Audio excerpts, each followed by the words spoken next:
we're moving on to the second river out of Eden, which is called Gihon, and is said to compass the whole land of Ethiopia. Ethiopia means the land of Cush, and Cush means blackness. This immediately takes our thoughts back to Genesis 1:2, and the earth was without form and void, and darkness was upon the face of the deep, and the Spirit of God moved upon the face of the deep. Here the blackness or darkness was worldwide, but praise God, into that darkness God spoke forth light. The whole earth has passed through 6 long millenniums of great darkness, and that darkness still hangs as an almost impenetrable shroud over the carnal minds of men. This land of blackness is reminiscent of the statement made by the Shulamite maiden in the Song of Solomon 1:5-6. I am black, but calmly. O ye daughters of Jerusalem, as the tents of Kedar, as the curtains of Solomon, look not upon me because I am black, because the sun hath looked upon me. In her humility and consciousness of her own unworthiness, the Shulamite declares that she is as black or dark as the tents of Kedar. The dark-skinned Arabs of the desert covered their tents with black goat skins, all right? But I don't get off into that. I don't get off into the natural here. Okay.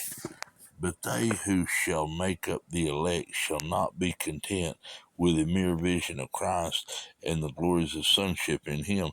They will tear away every veil that is between them and their Lord, and with unveiled face they will behold his glory until they are transfigured into the same image from glory to glory. God's chosen ones will not be satisfied with imaginary victory, which is really the deceptive peace of having received a revelation but not entering into it.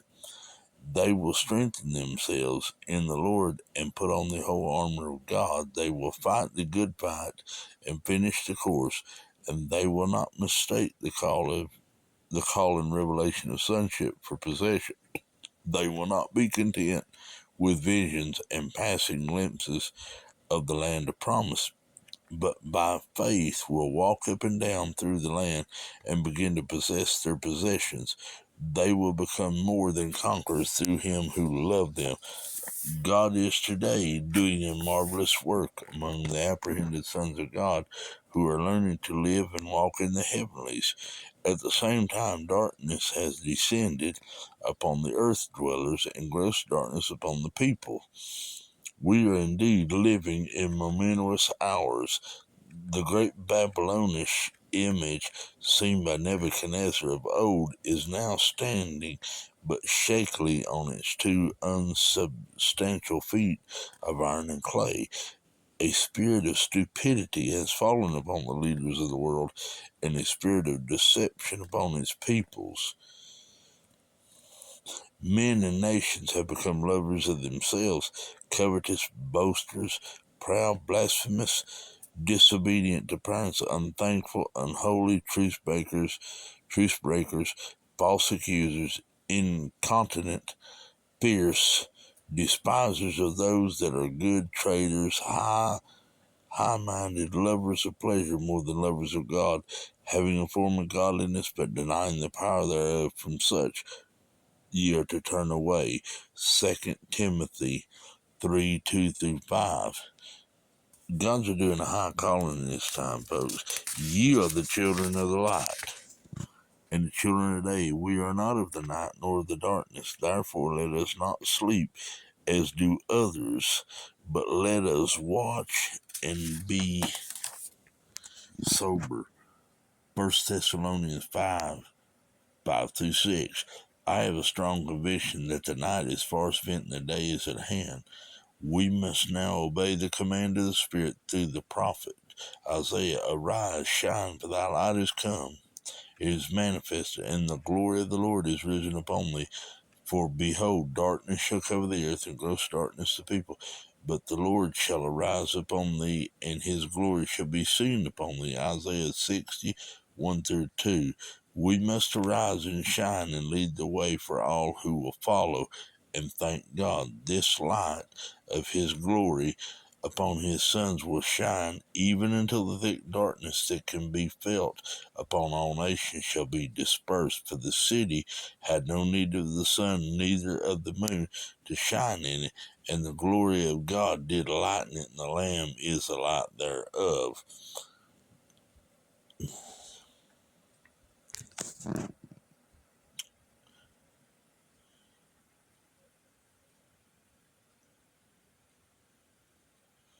The river of life is said to compass the whole land of Ethiopia. One of the meanings of compasseth in the Hebrew is to besiege and change. It speaks of that which surrounds and lays siege to a thing, taking it over and making it your own, confirming, beloved, it is your own.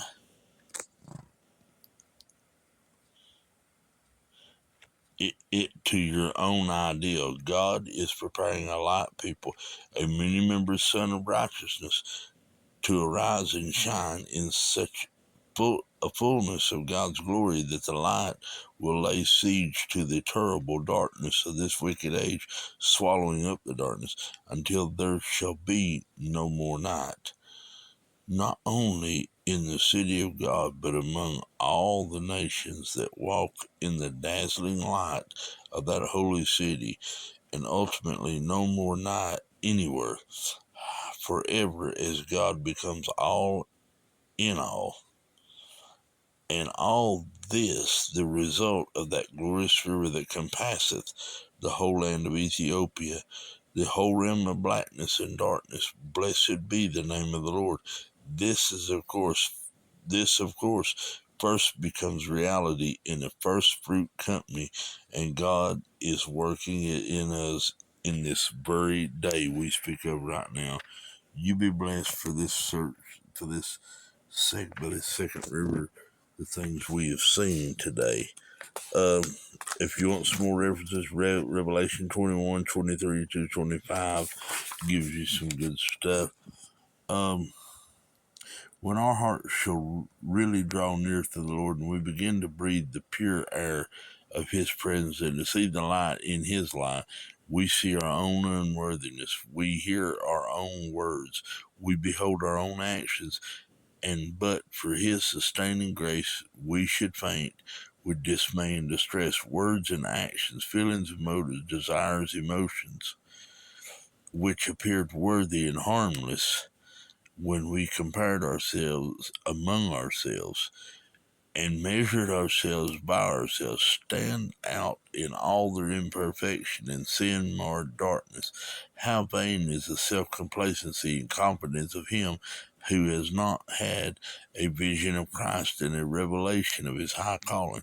How futile, beloved, is the rejoicing and boasted victory of one who lives in just head knowledge but has not entered the battles and contests through which the overcomer is perfected.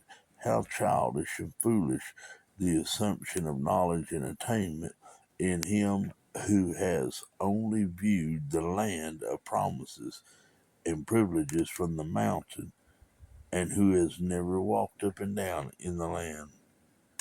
Hope His word blesses you today.